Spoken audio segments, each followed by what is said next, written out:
ئەمڕۆ ئینشاڵڵا باز لە هەندێکی ترەکەمە بۆ ئەو کەسانێک کە ئەگەر چینین چ خوێنەواریەکیشیان هەبێ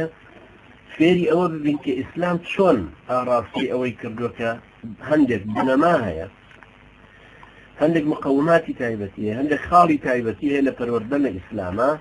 کە ئیسلام ئاراستی وا کردووە. ئەبێ ئەم خەڵکە مسلمانەی لە وەرگرتنی علمی شەرعی لە وەرگرتنی ئیسلامەتیەکەیە هەندێک خاڵ هەیە بیگرێتە پێشچاوی خۆی و لەسەری بڕوە. یەکێک لەوانە ئەوەیە کە تەماشای ئەم کولتورە ئیسلامیەی خۆیەکە، تەماشای ئەم زەخیرە زۆرەی بەردەستیەکە کە ئەم ئومەتە پێشی هێناوێتی پێشێ، دەبێ بە چاوێکی ڕەخنەگرانەی ئاقڵانە لە چوارچێوەیەکی پەسەندە بیڕوانێت. نابێ وا تەقلید گەرایی پەروەردە، نابێت چۆرانە شوێن کەسێکەوێت ئەمە ئیمامی مەذهبەکەیەت،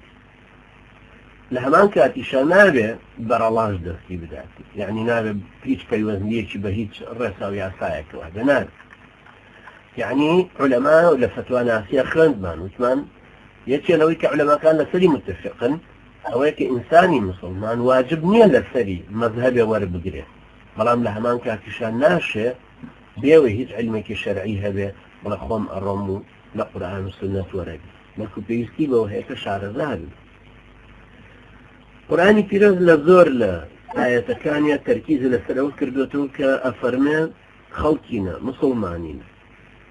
ئێوە ئازاد دروست بوو،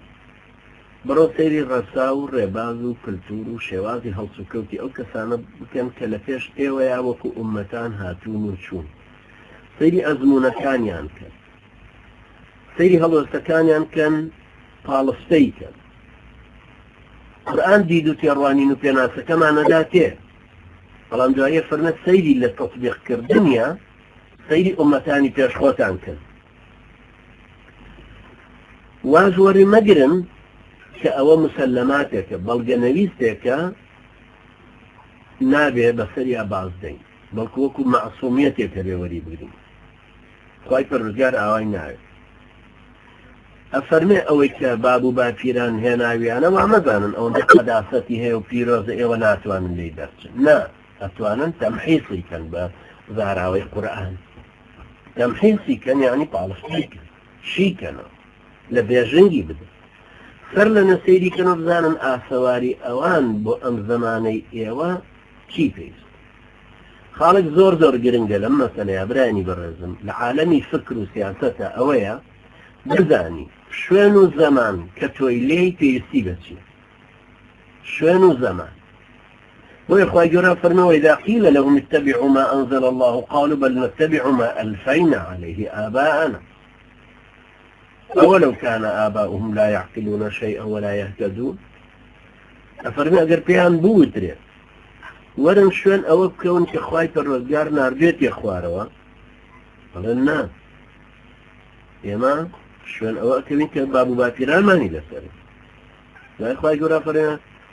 باشە ئەگەر باب و باپیرانی ئەوان لەسەر گومڕایی بوون، ئەگەر عەقڵیان بە شت نەشکا بوون،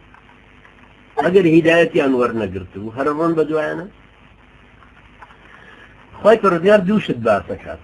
لا يعقلون شيئا ولا يهتدون، أما عالمي أفكاره. أما لتجربة جيانا سير في باب وبابيراني إما تشونيان كاريزة بدروس كردو بو نمونا شتيكي باشا برز لتجربة وانا وردي جيانيان شون تكنولوجيا زماني خوان گونجان دوا نابد او تشمان بو ببرين ولا تكنولوجيا ايكي دوا كوتو کابرای لە هەورامانە وەختێک کە سەیری کابرایکی هەورانیەکە باب و باپیرانی هەورانی خۆی هەرچی تەکنۆلۆژیای سەردەمی خۆی هەیە هەمووی بەکاریان ناوەتەوە بۆ ئەوەی پێداویستی زەمان و مەکان دەبرکە. پێڵاوە خۆی دروستی کردووە، شاڵە خۆی دروستی کردووە، جلوبەرجێکی هێناوێتی خۆی دروستی کردووە، خۆراک و خواردنەکانەمە خۆی دروستی کردوون، هەموو شتەکانی لەبەر دەسەڵاتی خۆیان بوون، کارێکی زۆر ڕەنجێکی زۆری داوە لەو شاخوچیەوە توانیوێتی بژ خۆ ئەوەی کە ئەو داهێناوە تەکنۆلۆژیای زەمانێکە ئەویش تۆ ئەو هاتۆ شانەیەکی لە تەختە دروست کردو هەر بەدەستیش دروستی کردووە، کەوچکۆڵکەیەکی دروست کردووە، قاپ و قاچاقێکی لە تەختەدا تاشیوە دروستی کردووە، پنەی دروست کردووە، فەرەنجێکی دروست کردو، شاڵێکی دروست کردو، پێڵاوێکی کەوشی دروست کردووە، یان فلاشی دووریوە ئێمە هەرخۆی ئەمە تەکنۆلۆژیای ئەو زمانەیە بەڵام خوای پەروەردگار ڕەخنەکە لەوەیە ئەگرێ لا يعقلون شيئا ولا يهتدون ئەگەر بێت و وا بزانێت کە ئەگەر دایک و باوکێکی لە جەهالەتێکەوە چون بتپەرست بوون ئەمیش بتپەرست دەست کەس و کار و باب و باپیرانێکی کە نەیانزانی بێت چۆن خوێنەوارەکە بەهێز بکەن یا قورئانەکە تێبگەن خوای گەورە دلەی ئەمان لێکە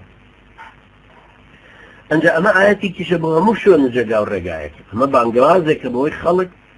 فێری لاساییکردنەوە نەبێتەوە خاستە لە عالەمی فکرە فێری ئەوە بێت کە چۆن دید و تێڕوانینی هەیە چۆن پێناسی شتەکان مادام قورئان فێری کردووە وەرەگرێتەوە ئەنجا ئەوەی ڕابردوو هەڵە سەنگێنێ بزانێت چەندی قبوڵ نەک وەکو چۆرانەوەری بگرێ وابزانێ ئەمە ئیتر زۆر شتێکی تەواو و دوورە لە هەڵە کەوابوو کولتور حتما هەموو کولتورێک بە سوودی تیا و بێسوودیشی تیا بێسوودەکانە خاتە ئەولا و بە سوودەکانیش استفادە لێکە ئەمە ئیسلام دائما شوێنکەوتەکانی تەرجیعەکە بۆ ئەم بۆیە یەکێک لەوەی کە پێویستە لەم تەنگژە فکری ئێمە ڕزگاری بین لێ ئەوەیە کە دائما فێری ئەوە بین چۆن نوێخوازی بکەین نوێخوازی لەسەر ئەساسی ئەو ڕێسایانەی کە لەو عولەما بەرزانەوە بۆمان ماوە بەڵام ئەم نوێخوازیە معنای وانەیە قەداسەتێ ببین بیدەین بەسەر هەموو ئەوانەی کە بەوان ئینتاجیان کردوت لەبەرەوە حتما پێویستمان بەوە هەیە کە سەر لەنوێ دێنەوە پێشەوە بە دید و تێڕوانینێکەوە بە ڕەسەنێتیەکەوە بە چاوێکی کراوەوە استفادە لە تەجارب و لە عەقڵیەت و لە هی ئومەتانی تر بکەینەوە بێنینە پێشەوە زانین چۆن استفادە لەوانەکەین ئەوش نقطەی دووهەیە نقطەی یەکەم ئەوەیە کە چۆن تەقلیدگەرایی نەبی